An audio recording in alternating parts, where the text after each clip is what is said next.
Oui, bonsoir à tous. Ici encore Nisti Kitaka sur votre écran. C'est le deuxième débrief de la journée. Tout d'abord, on a fait le débrief de Manchester City face à West Ham. Cette victoire incroyable et ce nouveau titre remporté par City.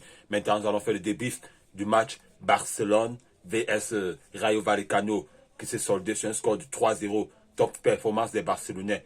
Top performance. Tout d'abord, nous allons parler du classement. C'était le classement classique 4-3-3, comme vous le connaissez. En attaque, Lamine Yamal dans son côté préféré, le côté droit. Lewandowski en pointe, Rafinha de l'autre côté. Et au milieu des terrains, Gundogan était de retour. Ce qui fait qu'il était titulaire. Gundogan, Sergi Roberto, ben bon, je ne suis pas tout d'accord avec Roberto là-bas. Roberto et Fermin Lopez qui est en train de prendre sa place de plus en plus avec l'intensité qu'il met. Et en défense, on avait Pau Kubasi en centrale avec Inigo Martinez. Cancelo était de retour et Koundé de l'autre côté. Oui, le match s'est bien passé. Le match s'est très bien passé. Vous pouvez la constater sur le score. Pour enfin, un match où le Barça n'a pas trop souffert. Oui, vraiment. Et le premier but est venu très vite. Grâce à une passe somptueuse de Lamine Yamal qui a envoyé une passe vraiment très, très travaillée. Et c'est arrivé sur Lewandowski. Il a marqué un but à la Lewandowski. Oui, le genre de but qu'il a morti comme ça et il met la frappe directement. Le genre de but qu'on est habitué à le voir marquer au Bayern. Bravo Lewandowski, bravo.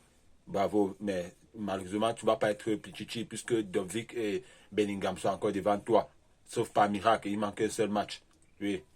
Tu as ces temps-ci, les gars volent tes buts. Les petits sont venus doubler devant toi pour voler tes buts. Le match passé, les Fermi Lopez ont doublé. Ça sont les buts que les Lewandowski devaient marquer. Mais les gars sont les milieux de terrain qui viennent récupérer ça pour ne rien faire avec lui.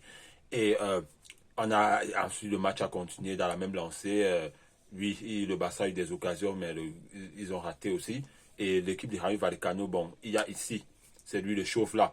Il s'est beaucoup battu. J'ai vu là tellement causer la peine au Barcelonais. Il créait aussi il y avait beaucoup de fautes sur lui, mais ça m'a plu. J'ai vu l'intensité que le Barça mettait. Et c'est ce qu'on cherchait depuis, beaucoup d'intensité.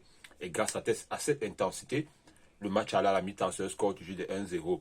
Et du retour de la mi-temps, il y a eu des changements, puisque Pau Kubasi avait eu un jaune, il est sorti, Araujo est entré à sa place.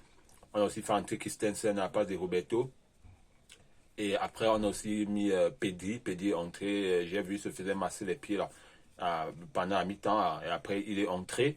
Et aussi, Joao Félix est entré. Rafinha est sorti. Et Pedri est entré à la place de Fermin Lopez, oui. Et Pedri nous a prouvé que lui-même, c'est un mini Fermin Lopez. Parce que depuis que Fermin Lopez a commencé à marquer, bon, les gens ont insulté Pedri par-ci, par-là, en disant que Fermin Lopez est mieux que lui, mieux que lui. Mais maintenant, on voit quelles sont les blessures qui tuent Pedri. Mais ce que Fermin Lopez a que Pedri n'a pas, c'est de la haine.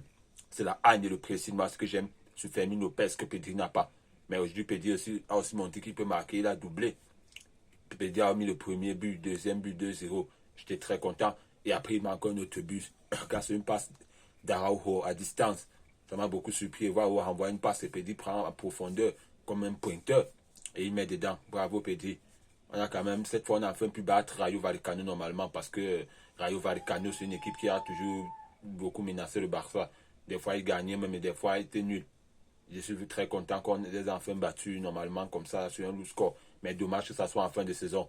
Mais le seul truc positif sur ce match, c'est que le Barça consolide sa deuxième place. Même si on perd le dernier match, nous sommes d'office deuxième parce qu'on dépasse, nous sommes devant Girona de 4 points. Donc même si on perd ce match, il n'y a pas de problème. Bravo à vous les Barcelonais. Et Xavi et la direction, bon, je ne sais pas à quel niveau ils sont avec Xavi qu'on veut débarquer de l'équipe. Xavi que la porte est fâchée contre lui, je ne sais pas à quel niveau ils sont, mais bon, on attend pour voir la suite. Et on se prépare ça pour la prochaine saison parce que cette saison n'a pas été bonne. Ça n'a pas été bonne parce que zéro trophée, ça c'est pas normal d'une équipe du nom du Barça. Avoir zéro trophée, c'est une faute professionnelle pour le Barça. Donc préparons-nous mieux. Et comme top, j'aimerais dire Pedri était top, puisqu'il est venu, il a doublé, il était homme du match. Lamine Yamal, toujours top, ce petit, vraiment, il est bon. Il a dribblé les joueurs. Le latéral du Rayo Vallecano a souffert. Un temps, il restait même qu'à deux là-bas pour bloquer Lamine, mais il passait tout de temps en temps. Ce qui reste à Lamine, c'est juste, parfois, il arrive dans la surface et il envoie souvent mal la passe. Mais avec le temps, ça va aller, puisqu'il n'a que 16 ans. Au moment, il va réussir tout ça. Et même ses frappes qu'il enroule là, il va réussir ça. Et Lewandowski s'est aussi battu. Fermin Lopez tout top, puisqu'il a quand même pressé. C'est vrai qu'il n'a pas marqué aujourd'hui, mais on a vu ça hagne au terrain. Il joue avec beaucoup de hagne et c'est ce qu'on veut. si Fermin et Gavi sont au stade, vraiment, ça sera plus facile que le Barça se fasse presser, comme ils se font souvent presser là. Parce que le jeu sans ballon est bien. Ils mettent beaucoup de pression sur l'adversaire. Ils ne se fatiguent pas facilement. Et d'un côté aussi, Gundogan a bien joué. La défense aussi était bien, puisqu'il n'y a pas, ils n'ont rien encaissé, donc je peux dire ils étaient bien. Et comme flop, bon, je sais pas, je n'ai pas vraiment remarqué un joueur qui a été en dessous, puisque quand l'équipe gagne, c'est pas facile de remarquer un joueur vraiment en dessous. Bon, je dirais peut-être Koubarsi avec son jaune qu'il a eu là, ça ne m'a pas plu. Il a eu un carton jaune là et il a commencé un peu à paniquer, mais sinon, ils reviennent petit à petit. Ok, c'était tout ce que j'avais à dire, mes amis barcelonais. Moi, je suis content pour Manchester City. C'est le tiki-taka qui gagne. Oui, c'est le tiki-taka qui gagne. Et je dis le tiki-taka a gagné. Et ça, c'est le meilleur système de jeu. On doit continuer dans ça. Oui. Et les gars, n'oubliez pas de liker, partager et de vous abonner. Ça va soutenir la chaîne et ça permet à ce que cette chaîne grandisse et que dans le monde entier, on puisse parler foot, du tiki-taka, le meilleur jeu. Les gars, oui, je vous attends vraiment. Bonne soirée à tous et surtout, restez en bonne santé. Ciao, ciao.